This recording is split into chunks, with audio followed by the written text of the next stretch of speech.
سفیر ہے یہ بدر منیر ہے یہ روشن دماغ ہے یہ روشن ضمیر ہے یہ ان کی وفائیں پیاری ان کی ادائیں پیاری ان کی صدائیں پیاری ان کی دعائیں پیاری۔ بسم اللہ الرحمن الرحیم۔ میرے پیارے بھائیوں، آج تکبیر تشریق کے کچھ احکام بیان کرنے ہیں، بغور سماعت فرمائیں۔ سب سے پہلی بات کہ تکبیر تشریق کسے کہتے ہیں؟ تکبیر تشریق یہ ہے اللہ اکبر لا الہ الا اللہ واللہ اکبر وللہ الحمد۔ دوسری بات یہ ہے کہ تکبیر تشریق کب سے کب تک پڑھیں؟ کب سے کب تک پڑھیں؟ عرفہ کا دن یعنی ذی الحجہ کی 9 تاریخ کی فجر سے 13 ذی الحجہ کی عصر تک ہر فرض نماز کے بعد بلند آواز سے ایک مرتبہ تکبیر تشریق پڑھنا واجب ہے۔ البتہ عورتیں یہ تکبیر آہستہ آواز سے کہیں۔ تاہم حساب سے یہ کل 23 نمازیں ہوتی ہیں جن کے بعد تکبیر تشریق کہنا واجب ہے، اور ان 5 دنوں کو جن میں یہ تکبیریں کہی جاتی ہیں ایام تشریق کہتے ہیں۔ یہ تکبیریں ہر شخص پر واجب نہیں ہیں، ان کے واجب ہونے کی کچھ شرطیں ہیں جن کا بھی ذکر کیا جاتا ہے کہ تکبیر تشریق واجب ہونے کے لیے یہ شرطیں ہیں۔ اگر یہ شرطیں کسی شخص میں موجود ہوں تو ایام تشریق میں اس پر تکبیر تشریق واجب ہے۔ اگر ان میں سے ایک شرط بھی نہ پائی جائے تو تکبیر تشریق واجب نہیں۔ کہ مقیم ہونا، مسافر پر تکبیر تشریق واجب نہیں۔ شہر ہونا یعنی گاؤں والوں پر تکبیر تشریق واجب نہیں۔ جماعت مستحب ہونا، اکیلے نماز پڑھنے والوں پر اور تنہا عورتوں کا باجماعت نماز ادا کرنے سے ان پر تکبیر تشریق واجب نہیں۔ اب تکبیر تشریق کہنا اگر ہم بھول جاتے ہیں تو اس کا کیا حکم ہے؟ تکبیر تشریق ہر فرض نماز کے بعد فوراً کہنی چاہیے۔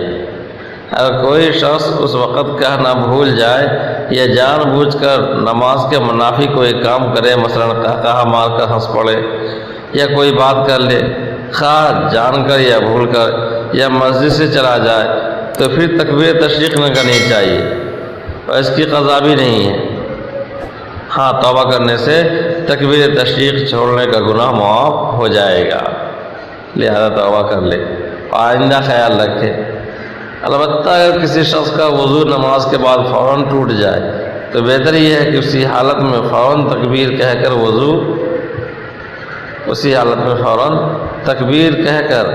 وضو کرنے نہ جائے، اور اگر وضو کر کے کہے تب بھی کہہ لینا جائز ہے۔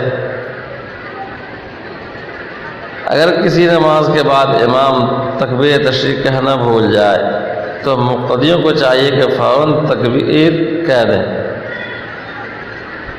مقتدیوں کو چاہیے کہ فوراً تکبیر کہہ دیں، یہ انتظار نہ کریں کہ جب امام کہے تب وہ بھی کہیں۔ تکبیر تشریق کتنی بار کہیں؟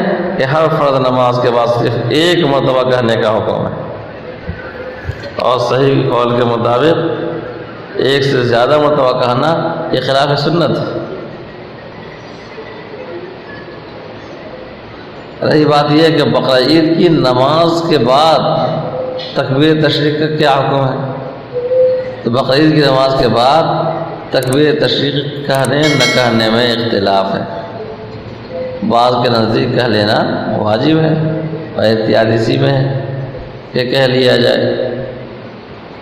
اب چند باتیں جو قربانی کے متعلق لوگوں کے دلوں میں جو شبہات ہیں ان شبہات کو رفع کرنے کی کوشش کی جا رہی ہے۔ کہ جب انسان روحانیت سے غافل ہو کر صرف مادی خواہشات کی بھول بھلائیوں میں پڑ جاتا ہے اور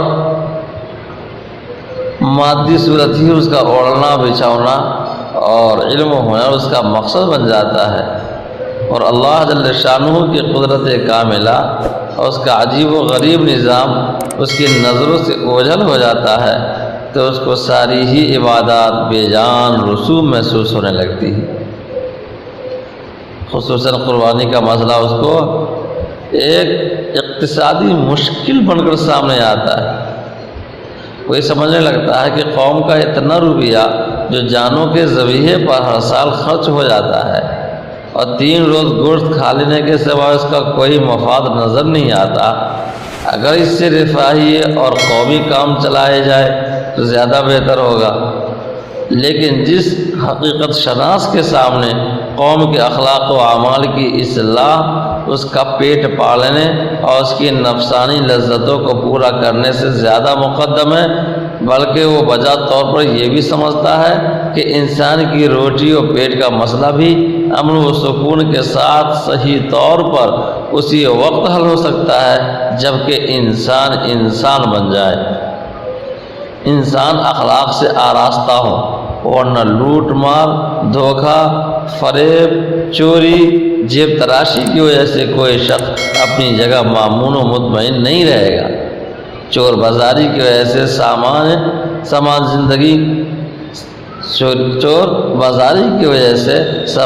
زندگی گرا ہو جائے گا، رشوت کی وجہ سے حقدار کو حق نہ ملے گا۔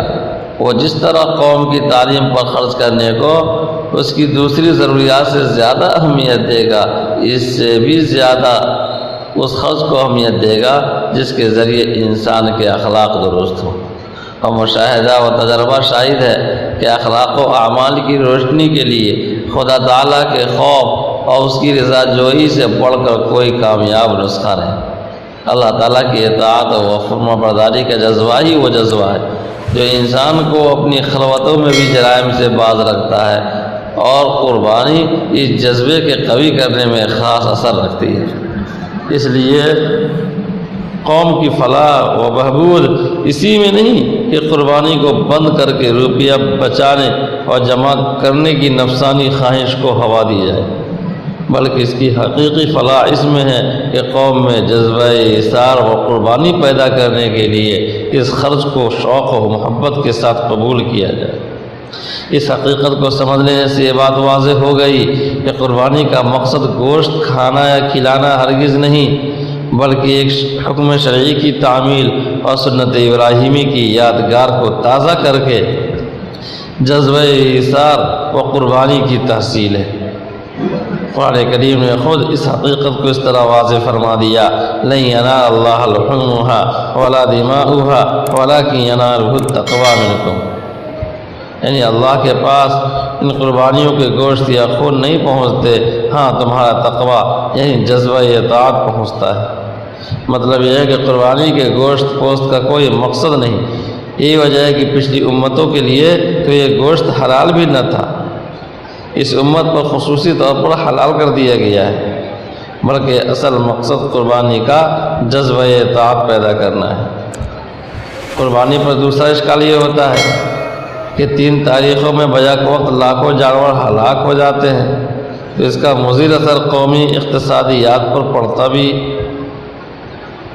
ہے، یعنی یقینی ہے کہ پڑتا ہے کہ جانور کم ہو جائیں گے اور سال بھر لوگوں کو گوشت ملنے میں مشکلات پیدا ہو جائیں گے۔ لیکن یہ خیالات صرف اس وقت انسان کے ذہن میں پیدا ہوتے ہیں جب کہ وہ خالق کائنات کی قدرت کاملہ اور اس کی نظام محکم کے مشاہدے سے بالکل غافل ہو جائے۔ نظام قدرت پورے عالم میں ہمیشہ سے یہ ہے کہ جب دنیا میں کسی چیز کی ضرورت پڑتی ہے تو اللہ تعالیٰ اس چیز کی پیداوار بڑھا دیتے ہیں، اور جب ضرورت کم ہو جاتی ہے تو پیداوار بھی گھٹ جاتی ہے۔ جیسے کوئی شخص کنویں کے پانی پر رحم کھا کر اس لیے نکالنا چھوڑ دے کہ کہیں ختم نہ ہو جائے تو اس کے سوت بند ہو جائیں گے اور کنواں پانی نہ دے گا، اور جتنا زیادہ نکالتا چلا جائے گا اتنا ہی کنویں سے پانی زیادہ ملے گا۔ اعداد و شمار کا حساب لگا کر دیکھیں تو پچھلے زمانے میں جتنی قربانی کی جاتی تھی اتنی آج نہیں ہے۔ جس طرح آج تمام احکام دین نماز روزہ میں سستی آ گئی، قربانی کے مسئلے میں اس سے زیادہ سستی بڑھتی جا رہی ہے۔ اسلام کے قرون اولا میں قربانی کا یہ عالم تھا کہ ایک ایک آدمی 100 اونٹ کی قربانی کرتا تھا۔ خود رسول کریم صلی اللہ علیہ وسلم نے ایک مرتبہ 100 اونٹ کی قربانی کی اور 63 کی قربانی کا فریضہ خود اپنے دست مبارک سے انجام دیا۔ قربانی کی اس فراوانی اور زیادتی کے زمانے میں کسی جگہ یہ شکایت نہیں سنی گئی کہ جانور نہیں ملتے یا مہنگا ہے۔ اس زمانے میں جبکہ نماز روزہ اور دوسری عبادات کی طرح قربانی میں سخت غفلت بڑھتی جا رہی ہے، لاکھوں انسان جن کے ذمے شرعاً قربانی لازم ہے قربانی نہیں کرتے، تو اس وقت جانوروں کی کمی کو قربانی کا نتیجہ کہنا واقعات کے سراسر خلاف ہے۔ اس زمانے میں بھی بہت سے ملک ہیں جہاں مسلمانوں کی آبادی برائے نام ہے، نہ وہاں قربانی ہوتی ہے نہ قربانی کی وجہ سے کوئی جانور کم ہوتا ہے، مگر جانور اور گوشت کی گرانی وہاں ہمارے ملکوں سے زیادہ نظر آتی ہے۔ اور کسی کا ایسا ہی دل چاہے تو ایک سال کسی شہر یا کسی ملک میں قربانی بند کر کے دیکھ لے کہ قوم کی اقتصادیات میں اس کا کیا خوشگوار اثر ہوتا ہے، اور جانور اور گوشت کی یا دودھ اور گھی کی کتنی ارزانی ہو جاتی ہے۔ کوئی بھی مسلم ملک تو انشاءاللہ اس کا تجربہ کرنے کے لیے بھی تیار نہ ہوگا۔ اور قدرت کے دستور کے مطابق ہمارا خیال یہ ہے، اور کیا یہ مثال سارے جہاں کے سامنے نہیں کہ اب سے 100 سال پہلے سارے سفر گھوڑے پہ طے کیے جاتے تھے اور ساری دنیا کی جنگیں صرف گھوڑوں کے ذریعے طے کی جاتی تھی، فوج کی لا تعداد گھوڑے پالے جاتے تھے۔ عصر حاضر میں گھوڑوں کی جگہ موٹر ہوائی جہازوں نے لے لی، تو کیا دنیا میں گھوڑے زیادہ اور سستے ہو گئے یا ان کی تعداد گھٹ گئی اور قیمت بڑھ گئی؟ یہ قدرت کا کارخانہ اور اس کا نظام انسانی فہم و ادراک اور انسانی تجویزوں سے بہت بلند ہے۔ کاش قربانی کی حقیقت سے ناآشنا مسلمان سوچے اور غور کرے، اور قربانی کو ایک رسم یا عید کی تفریح کی حیثیت سے نہیں بلکہ اس کی حقیقت کو سامنے رکھ کر سنت ابراہیم کی اتباع کے طور پر ادا کرے، تو ایمان و عمل میں قوت و اخلاص کی برکات کا مشاہدہ ہونے لگے۔ ہر عبادت میں ثواب کے علاوہ کچھ آثار بھی ودیت رکھے گئے، جیسے نماز میں تواضع و انکساری، زکوٰۃ میں حب مال سے قلب کی صفائی، روزہ اور حج میں اللہ جل شانہ کی محبت میں ترقی حاصل ہوتی ہے۔ اسی طرح قربانی سے ایمان و اخلاص میں قوت، اعمال شاقہ کے لیے عزم و ہمت پیدا ہوتی ہے۔ اللہ تعالی ہمیں بھی بلا شک و تردد دینی امور کی بجا آوری کی توفیق عطا فرمائے۔ وآخر دعوانا الحمدللہ رب العالمین۔